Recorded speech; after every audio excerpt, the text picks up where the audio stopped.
Vamos a hablar ahora del nuevo desarrollo internacional y tomando primero el caso de la India, un caso de estudio bien interesante.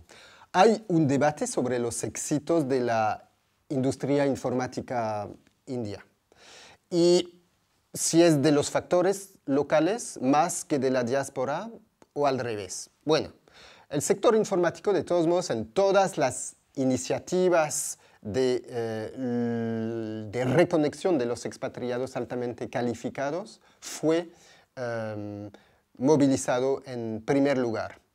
Entonces, los NRI, Non-Resident Indians, de los famosos institutos indianos de tecnología, que se expatriaron desde los años 60, tuvieron una progresión profesional gradual y bastante difícil en los Estados Unidos, pero muy exitosa, y se volvieron esos expatriados ejecutivos en los años 90. Y hubo, paralelamente en la misma India, el desarrollo de una industria informática, de las tecnologías de la información, pero con una producción rutinaria y con una estrategia, una política económica de sustitución de importaciones. Entonces, sin desarrollo competitivo internacional. En los 90 proliferaron las asociaciones de expatriados indios en la industria informática y las nuevas tecnologías en California. Y no solo de la India, sino también de toda Asia y sudeste asiático. Y hubo entonces una intensa proliferación de esas asociaciones de profesionales de ese sector informático. Un tejido se constituyó muy activo. Apareció el bug del año 2000, el Y2K, y la burbuja Internet de ese mismo cumbre del milenio, y una tremenda demanda de personal calificado informático en Estados Unidos y Europa. Se empezó lo que se llama el body shopping, entonces la circulación intensa y subcontratación de muchos informáticos viniendo de la India. Estalló la burbuja en el año 2000 y el regreso consecutivo de muchos informáticos, ingenieros de información, y la creación local de empresas con participación de la diáspora y el reclutamiento masivo de esos retornados del exterior. Apareció en esa época el ODC, Overseas Development Centers. De las multinacionales de informática de los Estados Unidos se crearon centros de desarrollo en la India. El modelo diáspora jugó un papel inmenso en este momento. Los NRI, los Non-Resident Indians, los expatriados en la industria de la información en Estados Unidos, dieron el conocimiento del mercado estadounidense y del mundo internacional. Dieron igualmente los estándares de calidad, los procedimientos de management y los procesos como de construcción de productos adaptados a los mercados internacionales. Y eso fue a través de sus competencias tácitas, sumergidos en el mundo norteamericano y europeo, que pudieron dar todas esas nociones para elaborar productos internacionales vendibles afuera.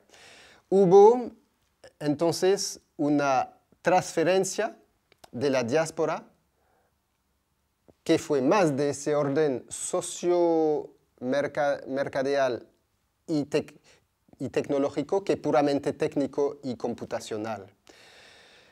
Y esto no se hubiera podido enviar por otra forma que con un nexo personal permitiendo transmisión tácita. se vieron entonces se vio una nueva etapa de la relación y del desarrollo de la industria informática de la India, lo que se llama el BPO, el Business Process Outsourcing, que es entonces una etapa nueva en la cual hay partes creativas del proceso de innovación que pasan de un lado a otro y que asume entonces a través de la diáspora pasan de un primer mundo a un tercer mundo. Y eso era totalmente nuevo al principio de los años 2000. La creación de empresas, el tutoring, entonces la asesoría de emprendedores locales que hicieron los expatriados con sus pares en la misma India, en Bangalore, permitió un salto tecnológico y una progresión en la cadena de valor hasta el top, lo máximo de los productos de la informática hoy en día. Y hay una complementariedad que apareció entre la industria informática de Estados Unidos y la de la India. Hay una sustitución de unas actividades, sustitución de las que pasaban en Estados Unidos y que se trasladaron a la India.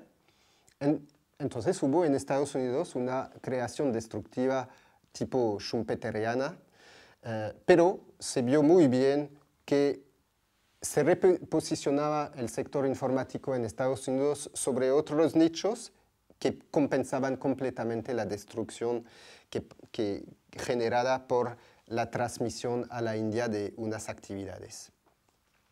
Entonces, aparece aquí una explicación que va mucho más allá del mercado, como se nos presenta generalmente. Se nos dice que la mano de obra calificada abundante en la India y la apertura y la liberalización gracias a Rajiv Gandhi en los años 80-90 permitió ese despegue de la industria informática india. Pero en realidad se puede muy bien ver que esos son hechos de la diáspora. La obra calificada no era conocida, la obra calificada india, no era apreciada, había mucha desconfianza en cuanto a esta de parte de Estados Unidos y Europa antes de que la diáspora comprobara y demostrara la eficiencia de esa mano de obra de ese país, primero. Y segundo, la liberalización de la India se debe mucho a la intervención de los mismos expatriados aconsejando a distancia a Rajiv Gandhi en una misión famosa en los años 80, mostrando cómo se podía India capitalizar sobre su apertura en lugar de quedar en un sistema proteccionista. Bueno, aquí aparece entonces un problema. Analíticamente es difícil disociar los aportes de la diáspora de los aportes de la misma comunidad local, nacional y la inteligencia del país. Se toca hacer unas monografías para identificar individuos y empresas que lograron y en el cual el papel de la diáspora se ve claramente. Ahora bien, este estudio de caso de la India nos muestra el cambio geopolítico que está ocurriendo hoy en día en una manera mucho más extensa que el sencillo pero grande caso de la misma India. Seguramente conocen en Bogotá la escuela latinoamericanista de los años 60-70 de la CEPAL y conducida por los estudios de Raúl Prebisch, de Celso Furtado, de Singer, y la teoría de la dependencia y del intercambio ilegal, el desarrollo del subdesarrollo, decía entonces en esa época André Gunder Frank. El subdesarrollo generaba un subdesarrollo amplificado, reproducido, pero a la extensión, porque la posición negativa frente al norte, por parte del sur, generaba una asimetría como que iba creciendo en los años. Así, Samir Amin profesaba la necesidad de desconexión del mundo y Johan Galtung, un modelo geopolítico de collective self-reliance, entonces de autonomía colectiva del sur hacia el norte, para separarse y desconectarse del norte, cuya lógica dialéctica negativa para el sur generaba un subdesarrollo permanente. Y eso vale hasta hoy, hablamos todavía de ese esquema. En los años 2000, las grandes cumbres de la sociedad de la información y los de Ginebra y Túnez mencionan el digital divide, la fractura informática, la fractura digital como clave. Miramos hoy en día lo que pasa. Si tomamos el muy recién informe de la UNCTAD, de la CNUSED, entonces la Conferencia de las Naciones Unidas para el Desarrollo y el Comercio, nos muestra ese Information Economy Report, nos muestra de 2007-2008 que hay un nuevo paradigma que se está instalando en las ICTs, en las TICs, en las tecnologías de información y comunicación. Y muchos indicadores reflejando la subida en potencia de nuevos actores nacionales, como por supuesto países asiáticos, que están poniendo y tomando el auge sobre los países de la OCDE. Podemos verlo por Asia, pero lo vemos también para Sudamérica y en particular Colombia muestra muy bien que la actividad de exportación de productos y servicios informáticos de las tecnologías de la información en los años 95-2005 crecieron mucho más esa exportación que la de productos normales, naturales e industriales clásicos y que incluso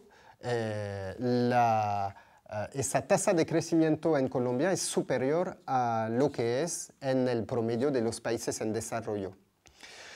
Bueno, se ve entonces un fenómeno aquí bastante general y bastante global de un shift, del balance entre norte y sur que es totalmente nuevo. Y se ve que este fenómeno se debe en una parte significativa al esfuerzo, al trabajo, a la actividad de las diásporas científicas y técnicas. La eficacia de la red diáspora está comprobada. Hay una captación de la capacidad del norte, de capacidades instaladas en el norte, y una extensión de esas capacidades por las redes y una apropiación de estas por el sur a través de su gente expatriada. Hay una ruptura, una disolución de la separación y de la frontera y de la fractura. Pero aún si es incipiente y si no es universal. Pero lo que nos interesa aquí saber es, ¿eso requiere una capacidad minimal del sur? O sea, en el país de origen hay una capacidad seguramente creativa de la diáspora a distancia, con circulación informacional y física.